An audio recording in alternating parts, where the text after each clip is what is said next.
Hello, everyone, and welcome to Health and Happiness at Work. This podcast is for busy working adults trying to figure out how to better take care of themselves and others. My name is Katie, and I will be your host. We are here today because adulting is hard and because busy working adults spend more time at work than anywhere else. We're going to have real conversations about real life and, most importantly, swing into action on the biggest opportunities. We're going to talk about ways to layer health, fitness, and wellness directly into your workday so that you feel fantastic. I cannot wait to dive deeper into each of these topics related to health and happiness. You are not alone. Hello, everyone, and welcome to Season 2, Episode 6. I'm calling this episode Overcoming Criticism and Cultivating Confidence. More specifically, I'm going to insert a powerful word, self. So overcoming self-criticism and cultivating self-confidence. Before we get into that, I thought I'd have a moment of brief housekeeping. Some of you may have noticed that we actually did not release an episode last month, and that was intentional. And I thought, why not mention it? You know, why sweep it under the rug and pretend like it didn't happen? I think I'm here, and my guests, when they're here, we're here in the spirit of authenticity, and I felt more comfortable just talking about it versus not talking about it. And I find that when I talk about things and share things from behind the scenes, that people tend to appreciate it. So I made the decision not to publish an episode last month because I was a little tapped out. I think maybe I am still a little tapped out. I feel tired. And in talking with lots of other people in my profession and in my network, I'm not alone in that. I think there's a heavy seasonal swing, certain times of year. And a colleague of mine, a mentor of mine, kind of reminded me that that's healthy and normal. And we all have to slow down and hibernate a little bit to recharge and experience new growth, just like nature. So I had a little bit of a hibernation period, and I think it was much needed. So I just wanted to lead with that and encourage you to rest from time to time and recharge. I need to practice what I preach here. And so now I just want to get us into today's topic. Aside from attempting to rest and recharge and, be a normal human being with some downtime, I've been working through some things personally and ironically, massive amounts of change. And that was a topic we explored pretty recently. And I think anytime I'm working through different seasons of my life, I find that it informs, a whole lot of day-to-day deep thoughts by Katie, deep thinking, and then it ultimately shapes my business. And I think, how can I help other people with this learning and through my own experience? So that really brings us to today's topic. As I mentioned, self-criticism. And conversely, what I'm calling the opposite of that is self-confidence. I spent a lot of time thinking about this, and sure, self-confidence may not be the first thing that comes to mind in terms of being an opposite of self-criticism. Maybe self-love would be the opposite of self-criticism. But I ended up wanting to really talk today about confidence, because confidence does tie to so many other outcomes. And more on that in a minute. I don't want to get too far ahead of myself. So let me walk you through what gets me to this place or landing on this topic, right? There are infinite directions to go when it comes to creating a podcast. I mean, there are bottomless topics, right? So how do I really land on one? I like to give you, again, that detail because I find it to be interesting when I hear other people's whys, right? Their backstories. So I think what got me here today to this topic, as I mentioned, is a personal journey, which I'll share a little bit about. But I also work with people full time. And so because I work with people full time, and even in my off time, I'm watching documentaries and learning whatever I can about people, I pick up on themes, right? And you've maybe heard me talk about themes or patterns I see in my work in past episodes. But currently, I feel like a couple of new things are emerging. I meet people all of the time, especially again in my industry, who are working on themselves, right? In terms of starting a habit, stopping a habit, especially certain times of year, people feel called to do that.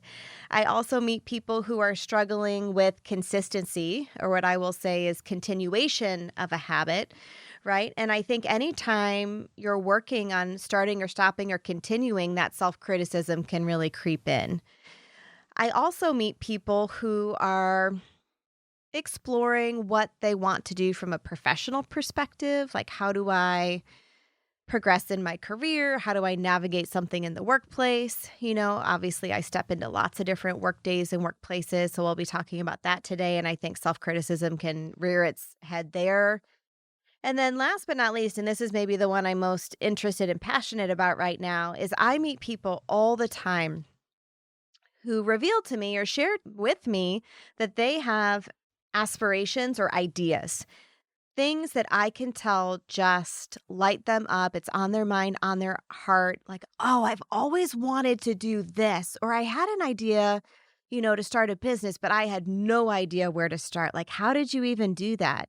Or people will share with me that they have this really amazing hobby, right? Or some type of artistry that they do. At the end of the day, it's about creation, right? You want to create something and birth it out into the world. And that's what I get really excited about is awakening that, encouraging that, inspiring that in others, because that's really what gets me excited and what adds a lot of value and meaning to my life. So I want to talk today also about how self-criticism can be a barrier to that, right? To putting yourself out there and creating. So I think once we get into this conversation about boosting confidence and cultivating confidence, it all kind of comes together and it makes sense, at least for me. So that's why I wanted to share my insights today. So I am not speaking today from the perspective of being a mental health professional. I'm not. I'm a health and wellness coach and consultant. I'm coming from a place of being a human about I'm coming from a place of being on my own journey, and I like to share what I'm thinking about and what I've learned, and again, I just trust and hope that it maybe helps others. Finally, before we kind of shift gears a little bit, you hear this term imposter syndrome, right?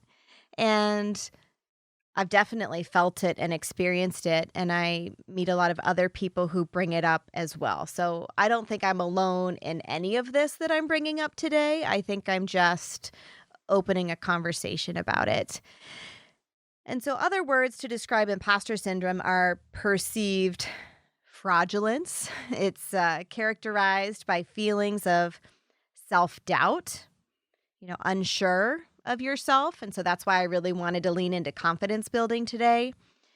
It can come from a feeling of personal incompetence. And so, again, I just want to speak from experience, ways that I've attempted to work through this. I'm still working through this, helping others to work through it.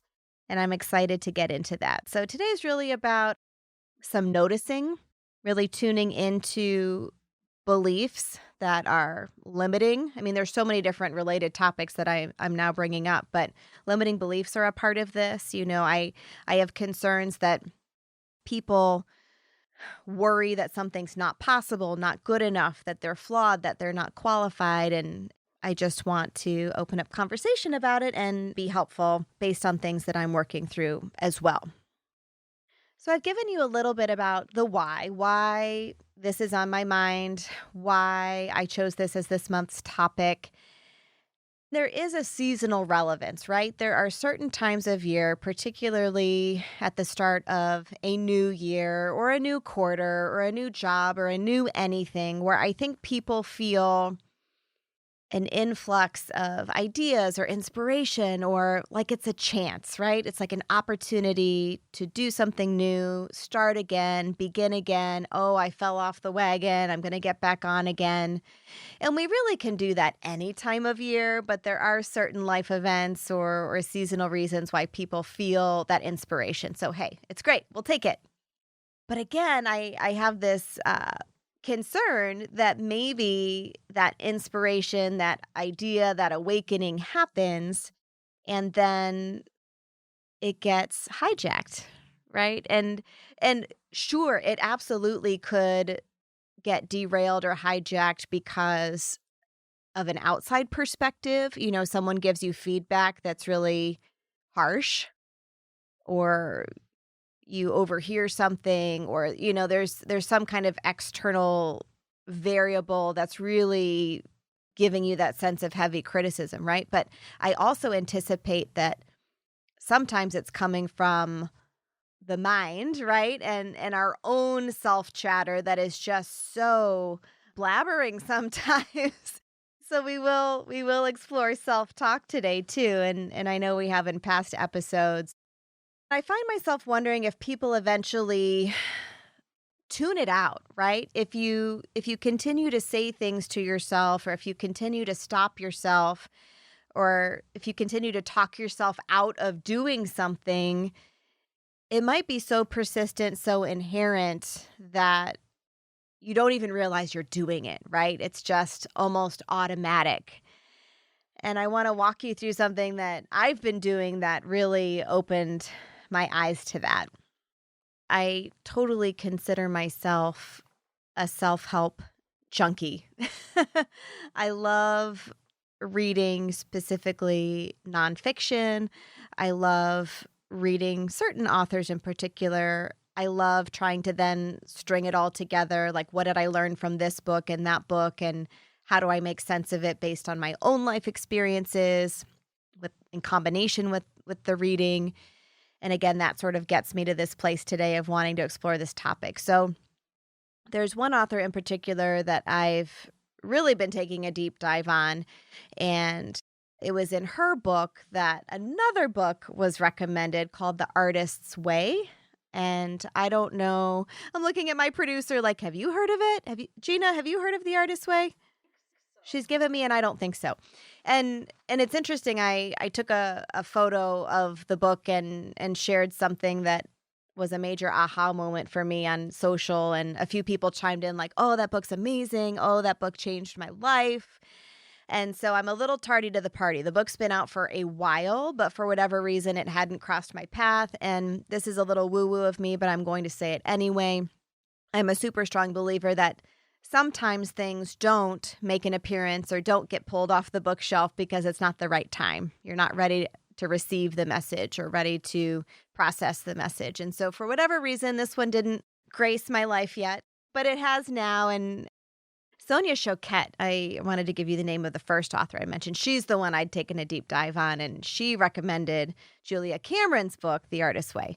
So I'd seen her suggested a couple of times, and so when I finally picked up the book and dove into it, oh man, it is like the best experience for me so far. And she might be a little unhappy with me. It's taken me a little longer to get through the book, but that's because I'm really taking a deep dive and I'm doing all of the exercises in it. It's just taking me a little longer than the book suggests. But hey, I'm okay with that.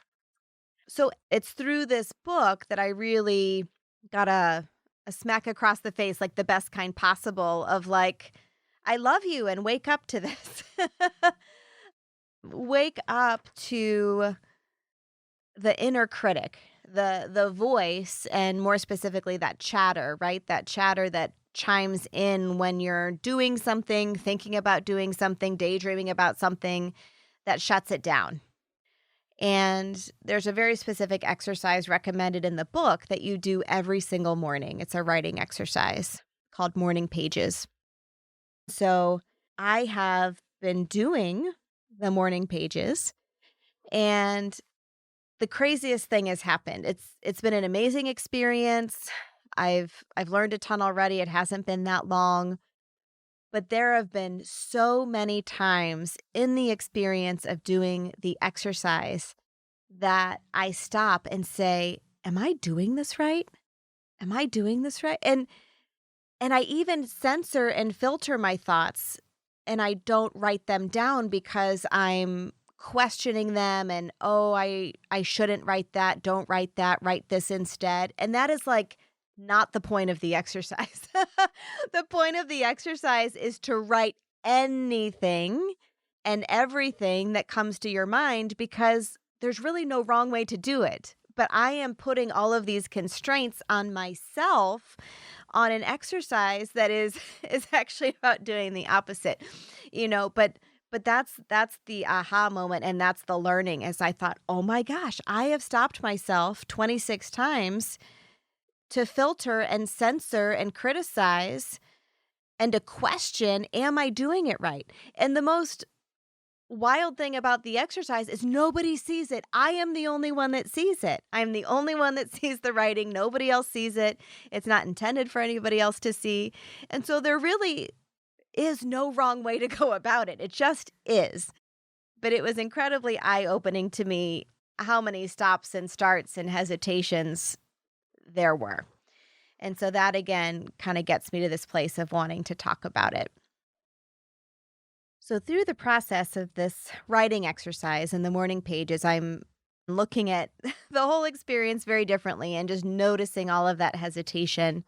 And with that, I've had to figure out how to work through it, right? And overcome it. And so I finally now, after morning after morning after morning after morning of noticing, I'm now in this place of, oh, hi, it's happening. And I'm going to write this regardless. So it really does get better. And that is something that she really reiterates in the book, is this encouragement of do it every single morning, do it consistently, stick with it, trust the process. Trust the process is a good way of thinking and being anyway. But I wanted to share this Julia Cameron quote that I think summarizes it really well. So Julia Cameron says this: "We're retiring the ego. We're saying all thoughts are welcome here. Grumpy thoughts, exultant thoughts, joyous thoughts, pissed off thoughts. You write down whatever crosses your mind, and what it does is train you into expansion." And that has totally been my experience, that by persisting and doing the thing anyways, even if I find myself having the inner critic moment, doing the damn thing anyways, it builds your resiliency, your capacity. You work through it and beyond it. And I don't want to say it's a non-issue, but you're like, oh yeah, it's happening. Okay. And here I go anyways. And so you're in the process or flow then of creating despite the self-doubt, despite the criticism, and it is an expansive, freeing moment, which feels amazing.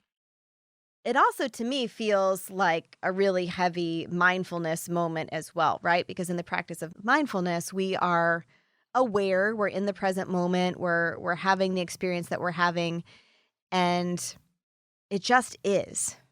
It's not a good thing or a bad thing, and she'll say that about the inner critic as well. It's not a good thing or a bad thing, it's a thing. And you're going to persist and carry on and create despite the thing. And so that really is a mindfulness moment in there as well. So really with that, my takeaway, as it is with most things in health and well-being, noticing is an incredibly powerful first step. And then carrying on and being consistent and persisting and putting yourself out there anyways is also incredibly powerful. So through this process, I've been able to get a little unstuck, right? Able to put myself out there in ways that maybe I might not, right? And I'm finding that, gosh, even preparing for today, a podcast or recording session, could self-doubt and self-criticism pour in? Absolutely. I'm sure it is as I'm speaking. And it's like, okay, it's okay, right? I'm doing it anyways. And so that can carry through to any type of creating. Like for me, it will empower me now in my business, in any type of creation in my business, in any type of artistry. This is helping me in my writing. It's helping me in finishing my book. It's helping me. And so that's why I felt so compelled to talk about it, because I just meet people who feel stuck, right? And no one has it all figured out. People feel stuck all the time. But I think if we can continue to share insights around getting unstuck and feeling freed and feeling safe to create and explore and do, and again, I like to say birth things out into the world that are on your mind and on your heart, then that's a really powerful thing. When doing my brainstorm for, where do we go from self-criticism? Again, there's a lot of talk in our culture right now, and I'm glad about this, in terms of self-compassion and self-love, regardless of the self-criticism. And I love that. And we absolutely could talk about self-love. We could absolutely talk about self-compassion. I also love this idea of giving yourself grace. Like the other day, I made a mistake, and it was a really silly mistake. I was guest speaking somewhere, really more specifically, I was facilitating like a group learning situation. And I called this guy the wrong name. I called him like the completely wrong name. Like it was nowhere even close. And I was like, oh, your name's not Bob. It's Kevin. I am so sorry about that. And I said, and I'm also going to give myself grace for making a mistake. And I just said it out loud like that. And this woman across the room looked at me and said, oh my gosh, I love that you just said that. She's like, every time I make a mistake, she's like, it derails my whole afternoon and I beat myself up about it. And I'm like, girl, that has been 43 years of my life, me feeling bad about things or ruminating or anxious or shaming myself or, that kind of thing. So I've worked really, really hard to get to this point where I can look at a mistake and say, wow, that was a mistake and it's okay. And I love myself anyways, and people make mistakes, and high five, Katie, you're human, and that type of thing. So yeah, we could go these directions of love, compassion, grace. These are all amazing things to work on. But what I'm feeling compelled to talk about or share or shine a light on is this idea of cultivating confidence, because it is something that's, I don't want to say trending. Is it trending? I guess it's trending in the sense that people do come to me and say, hey, can you speak about confidence? People are sharing with us that they would like support in feeling more confident personally and professionally. And so that's amazing. I take that as a compliment that they're asking me to speak on that. And then when I sit with it and think about what I know about human behavior and specifically behavior change and human motivation, it is evidence-based that confidence is a key driver in the desire that someone has to do something in life. If you don't believe that you can and that you'll be effective or successful, then why even start, right? Why even bother? And there are a few different special populations I've worked with over the years on habit-related work, like my work in tobacco treatment and helping people to quit smoking. And one of the conversations we have is, how confident are you that you'll be able to quit? Or, in my professional fitness life, when I ask people, how confident are you that you'll be able to get to the gym 3 days a week? How confident are you that you'll be able to change your eating habits or your sleeping habits? Like, this is an important piece of the conversation, because if somebody feels low from a confidence perspective, it really reveals a massive opportunity is what it does. It helps me as the coach know, like, oh, okay, this person would really benefit from exploring and discussing confidence building, because that's going to help the motivation piece and help with the consistency piece and the sticking with it and feeling empowered and that type of thing. And I can't tell you how many times people come to me and say, I have a motivation problem. And it's really not a motivation problem. It's something else, but it's impacting their motivation. I'm going to kick us off with just a quick review of ways we can think about confidence and how it can be especially empowering Again, not only personally, but professionally. It can be empowering in terms of putting that idea out into the world, creating something that you've been wanting to create. Again, I just would love to see people feeling more ready and willing and assured that whatever it is that's coming to mind is a possibility. And like I said, getting unstuck. So there's self-confidence in general, right? Kind of like that ability to move through your day and life and feel assured in your abilities overall. But then there's also this term called self-efficacy, which tends to be a little bit more task or skill specific, right? And so we talk about how do we build self-efficacy in a certain way. And so this is something that I think really ties to the workday. And then, as I mentioned previously, there's confidence to change, right? That belief in your ability to start something, to stop something, to shape a life that you're wanting to experience. There are a number of variables that can impact someone's level of confidence. When I think about health and well-being, I think the number one thing that I see or hear is frustration maybe around past attempts. Like, I've tried to do this before and many different times I've not been successful. So why would I be successful now, right? So they're kind of looking at a past pattern, a past historical experience.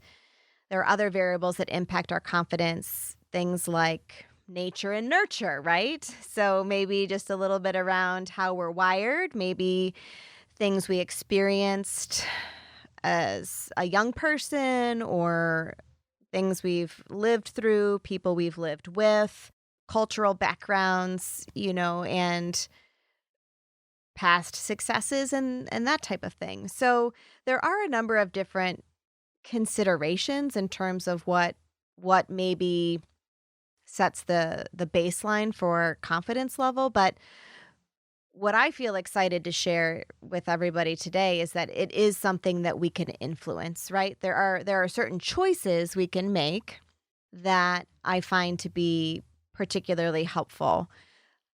We'll definitely get into this idea that we can skill build and make choices that can improve, again, self-efficacy in a specific area of life, a specific ability.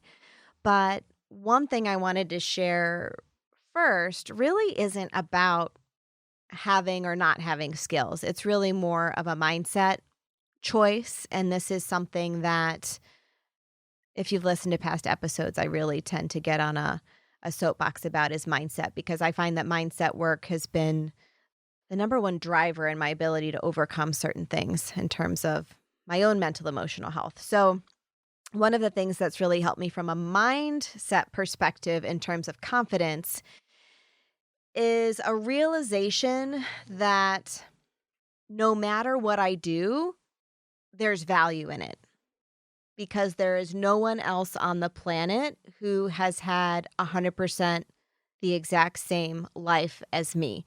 And that's not a Katie thing, that's a every person on the planet thing. And so here's an example. 10 people could talk about starting a business, and 10 people could explain it differently. 10 people could write a book on health and happiness, and 10 people would produce completely different books. 10 people could do anything, and there would be 10 unique versions of the product. So for me, that creates massive safety. Like, no matter what it is, and no matter how many other people on the planet have done it before, there's no way anyone else is going to do it the exact same way that you will. And that, to me, is the most freeing realization on the planet. That you don't have to be the best at something, and you don't have to be an expert at something to be valuable. Like, your perspective in and of itself and the way that your brain works and processes and describes something is valuable. And that's what kind of keeps me going, right? Because how many people talk about fitness? How many people talk about health and well-being? How many people talk about business? And we can all talk about the same topics, but we're all going to have a slightly different perspective or past experiences that help to inform where we land with it. And so with that, I think that every single person on the planet has something valuable to contribute based on their own life experiences and understanding of whatever it is.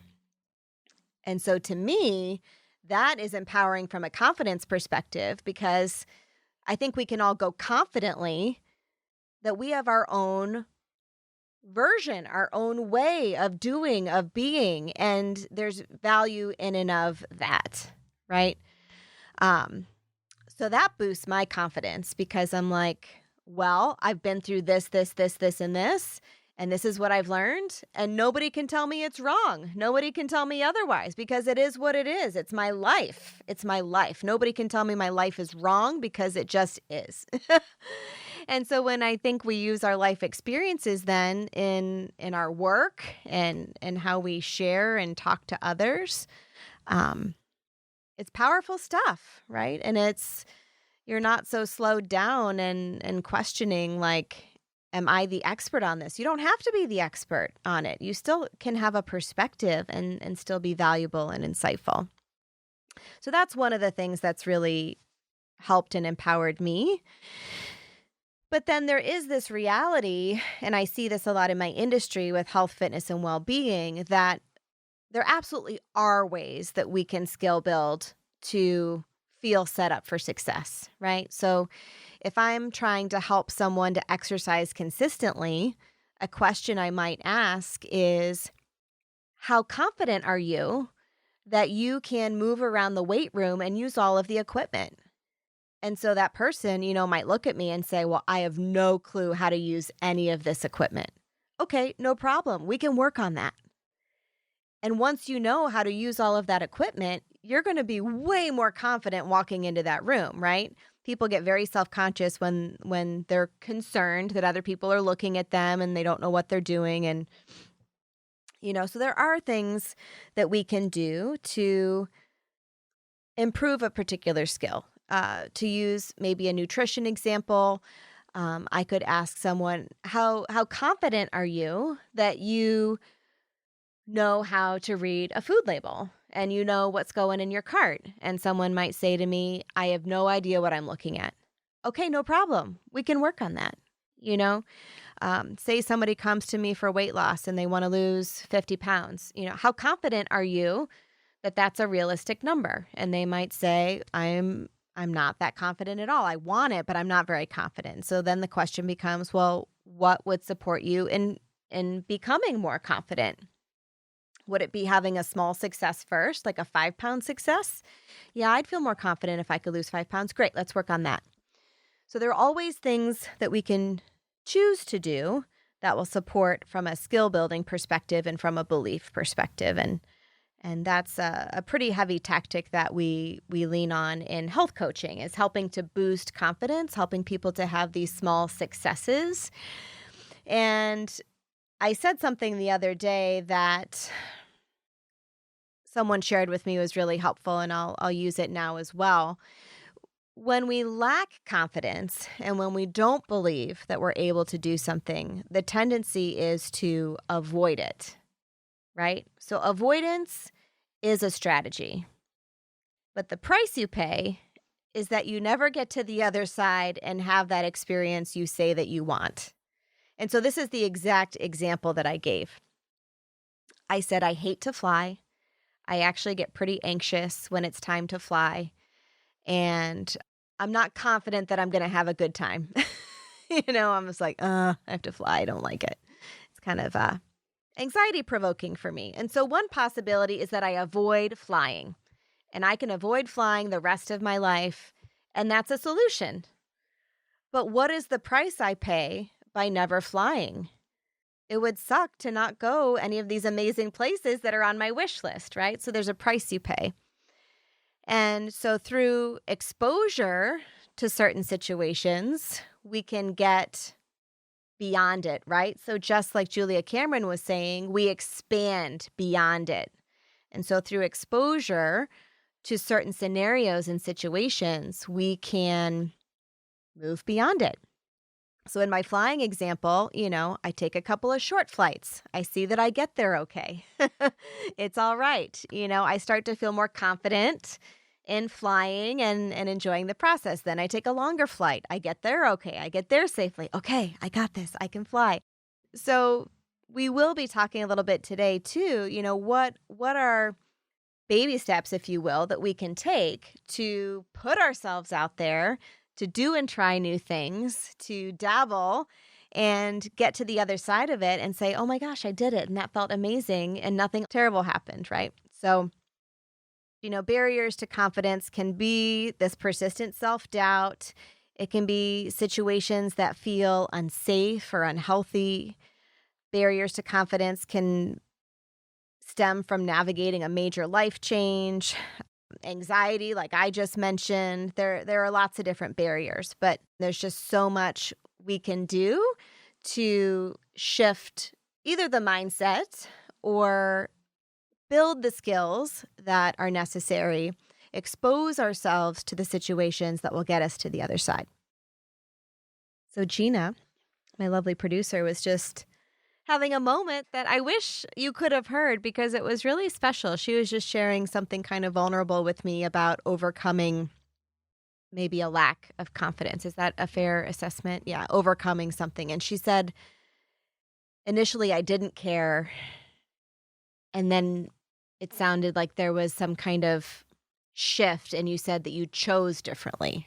Those are the exact words she used. So I love that because, yeah, we have choices. We have choices. And I think that's incredibly inspiring, that remembering in many different life scenarios, we have options.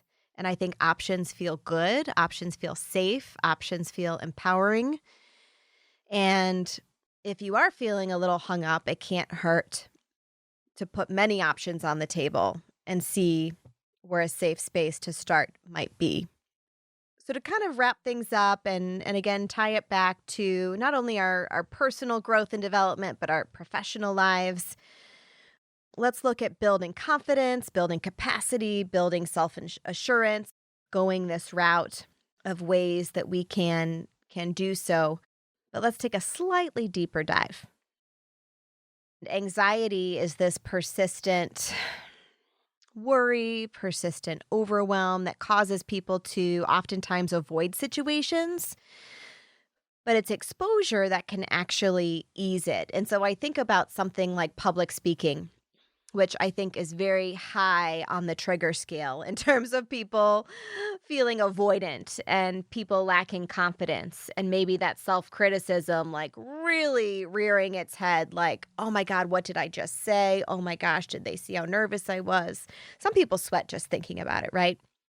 But it's actually through having some of those opportunities to get up and speak that you become more capable and confident in your ability to do so, right? We know also that by setting goals and actually achieving them, we build confidence. And what tends to happen is people set goals that are easily abandoned, right? So there's then this whole long history of setting goals and not achieving them. And so that's really going to hinder feelings of confidence, understandably. So I really want to share 4 different ways to support self-efficacy. These are things I've been working with and exploring. These are ways to empower yourself. These include ways to empower others. So again, because I always am looking to tie this back to the workday and my clients and those that I'm working with from a development perspective, these are some things to consider for yourself or others. So the first category includes mastery experiences. So this is the idea that we learn by doing. We don't learn by avoiding. We learn by doing. And so the idea of mastery is that you do something with such frequency or really such volume that you get to the point of mastery because the skill is just available to you on demand. So I use the example of the musician who has so many hours of practice on their instrument that they can just pick up and play. A dancer like myself, you can put on music and I can just go improvise and I can dance. I don't have to have choreography to move my body. I think of the martial arts master who has so many hours of training that they can defend themselves or perform movement sequences that are very advanced just, on demand. So mastery experiences accounts for anything that we learn by doing. So I guess my invitation to you in this moment is, what do you want to do more of? What do you want to not avoid, but what do you want to do so that you can gain that mastery and through that mastery gain that confidence? There's also a category called vicarious experiences. And so this is any learning that happens by observing others. And it could be that you shadow someone, you tag along with them. Here's a funny example. I'm always trying to get people to go to salsa night, and people are nervous. They're not confident. They're self-critical about their two left feet and that kind of thing. But you don't get better at salsa night and you don't get better at two left feet if you never do it. So I say, hey, come to salsa night and just watch. Just watch. And so that might seem kind of lame, but it's actually not, because what could happen is somebody comes and observes and they have this aha moment of, oh, I could do that. Or this aha moment of, these people don't all know what they're doing, but they're having fun anyways, right? So sometimes getting people into an experience where they can observe someone else and shadow, again, tag along, see, hear, they can kind of take it all in with their senses, and that makes it a little less scary, right? When we don't know what to expect and we don't get to experience something and it's unfamiliar, it can feel scary and uncertain, right? So that's something that we can address. Another strategy for developing self-efficacy, empowering yourself, empowering others, falls into this category called emotional status. So this is really about, I would say, more mindset and staying positive and managing stress. So staying positive in the sense of, hey, I'm going to make mistakes today and that's okay. Kind of that expecting mistakes, expecting things to go wrong, expecting that it won't go perfectly the first time you do whatever you do, expecting that maybe not everybody will love it. Like, that's something I had to kind of work through, is managing my own emotions when I decided to do a podcast, right? Because I thought, oh my gosh, I'm putting myself out there on a global level. And when you put yourself out there on a global level, what might happen? Well, people might say things. People might say, that sucked, or I got nothing out of that. And for me, it's kind of managing the expectation of, hey, I'm probably not going to be for everyone. And that's okay, right? Even if a few people report back to me that something I said was helpful, that's great. And that kind of keeps me going. So managing our emotions, staying positive, again, expecting stress. These are some strategies that can help you to boost confidence and overcome that self-doubt. And then the fourth major category is called verbal persuasion. And so this is boosting confidence by receiving coaching and positive feedback from someone that you trust, right? So you might not want to get feedback from everyone in your network or in your circle, but there might be specific people that you really know, like, and trust and would really seek out mentorship from. And so by receiving coaching from that particular person and some positive feedback from that particular person who you have rapport and respect and relationship with, then that can be confidence building as well. So for instance, in my hobby and my passion of dancing, I can choose to seek out coaching and get some positive reinforcement and some guidance on what I'm doing well and what the opportunities are to move forward. So that's another way. So I love thinking of it in these different buckets. What can I learn by doing? What can I learn by observing others? How can I stay positive? How can I manage stress by expecting some things to go sideways and kind of level setting expectations? And how can I learn through coaching and positive feedback? And I'm going to add my previous tip, how can I remember that I add value no matter what? We're just wrapping up this segment on boosting confidence in terms of different strategies. I just want to touch one more time on confidence and behavior change because, again, that's the thing that I'm most frequently hired to support, right? So I work with workplaces and the individuals within the workplaces to support their health, happiness, and well-being. And so with that becomes so many opportunities to help people, again, with changing behaviors, what we call behavior modification. That's really just kind of a clinical fancy term to talk about habits, right? Healthy habits. And so people cannot change. This is evidence-based. People cannot change unless, number one, they want to, and number two, they believe they're able to.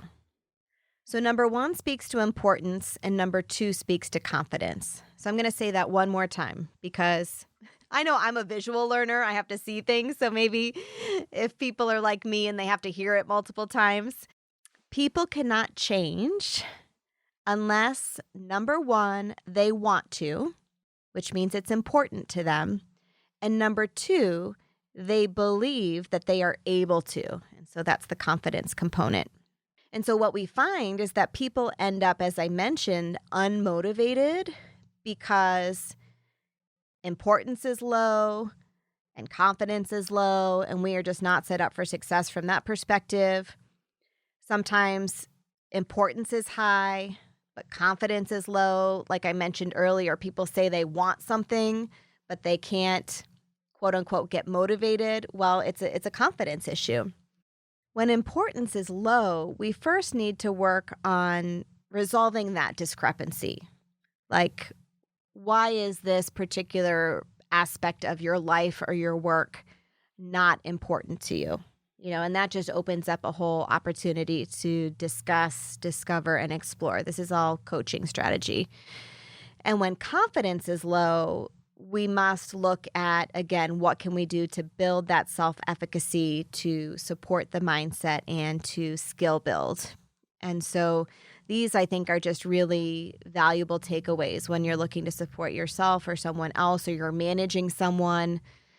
I could see how somebody might get assigned like a task at work and they're just thinking, oh, this is like so unimportant to me. Like, I don't want to be doing this. It could help to kind of talk through it with someone and help them to see how their role actually is important and essential, and what can we do to resolve this together.